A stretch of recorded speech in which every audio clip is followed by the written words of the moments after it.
What's up, guys? It's Sean Rochester for 5 Reasons Sports, bringing you my 5 keys for Game 21 Heat at Raptors on December 6, 2023. Before we talk about those keys, use the link in the description to get yourself a $10 discount off of a $100 purchase at the finish line. Holidays are quickly approaching. Whether you need shoes, whether you need a hat, whether you need a jersey, whatever it is, the finish line has you covered. Using the link below, you can get yourself a $10 discount off of a $100 purchase.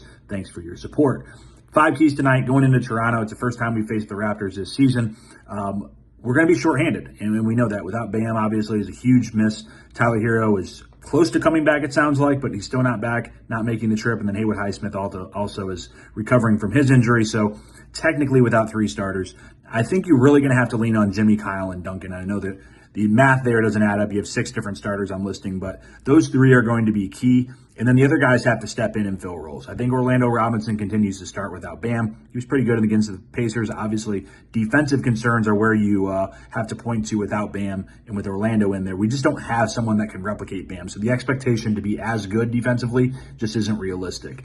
Without Haywood Highsmith, I think the matchups are better if you start Caleb, Josh Richardson, or Jaime Jaquez. I'm really cautious of taking Jaime out of his role because he's playing so well. So I think Caleb or Josh Richardson. I really don't think Kevin Love starting makes a lot of sense, especially because he's seemingly the backup 5, not Thomas Bryant. So you don't want to move too many things, I don't think. But obviously there's going to be some time, it seems like, without Bam. So there could be some shuffling around by Coach Spo.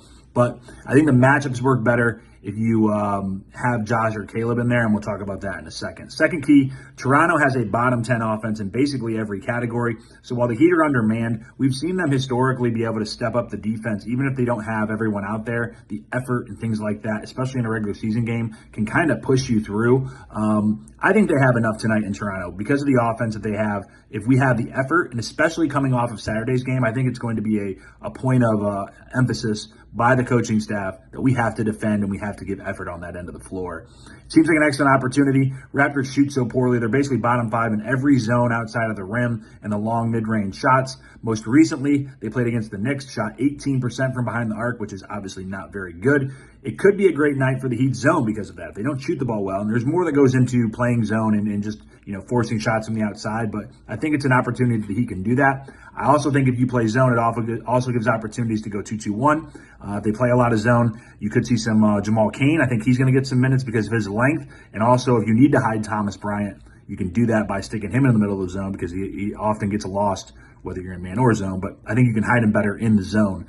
Anytime we face a struggling defense, again, I talked about the 2-2-1. It drains time off the clock. If you're starting your offense with 16-17 on the clock as opposed to 19-20, seems like a small detail, but that can be really helpful for a defense against a team that already struggles to manufacture offense. Third key, Raptors don't have a strong offense, but I'd still keep an eye on Scotty Barnes and Pascal Siakam. Those 2 guys obviously are great players, superstar talents.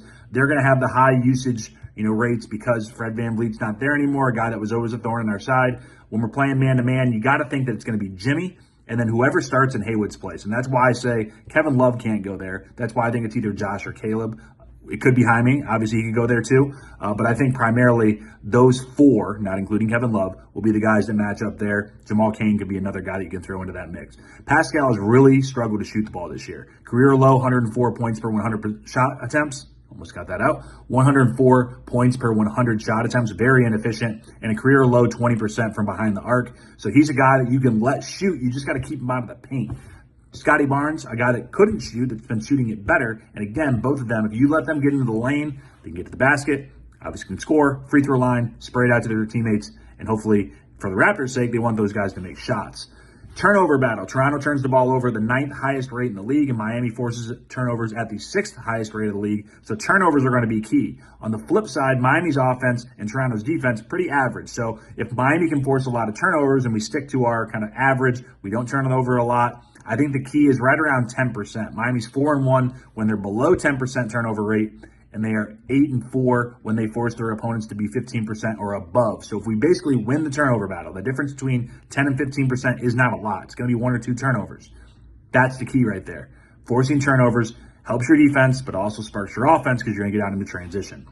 5th key, the Heat are 3.5-point dogs on Better Edge. I cannot believe the line. I am not going to play the side, though. I am going to play the total because if you look at this team, Toronto's offense, not very good. Miami defense, it's okay.